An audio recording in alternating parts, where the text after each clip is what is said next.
এক গ্রামে থাকতো গোপাল নামের এক লোক। গোপাল এতটাই অলস ছিল যে সে বলতো, আজ যা করা যায় কাল করলে আরো আরাম। একদিন তার মা বলল, গোপাল দরজার বাইরে একটি চিঠি পড়ে আছে, তুলে আন। গোপাল বিছানা থেকে না উঠেই বলল, মা চিঠিটা যদি খুব দরকারি হতো তাহলে নিজেই চলে আসতো। একদিন গ্রামে হঠাৎ ঘোষণা হলো, যে কাজ করবে তাকেই ফ্রি খাবার দেওয়া হবে। সবাই দৌড়ে গেল কাজ করতে। গোপাল ভাবলো, হায় হায়, কাজ করতে গেলে তো হাঁটতে হবে। শেষে সেই কিছুই পেল না, না খাবার না কাজ। গোপাল তখন দীর্ঘশ্বাস ফেলে বলল, অলস না হলে আজ পেট ভরে খেতাম। গোপালের মা তাকে বুঝালো, অতিরিক্ত আলসামি করলে শেষে আফসোস ছাড়া কিছুই থাকে না। আসসালামু আলাইকুম বন্ধুরা, আপনারা সবাই কেমন আছেন? আশা করি সবাই ভালো আছেন।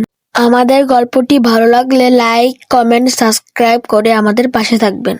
আর হ্যাঁ, এটা আমাদের নতুন চ্যানেল, সবাই সাবস্ক্রাইব করে আমাদের পাশে থাকবেন। আল্লাহ হাফেজ।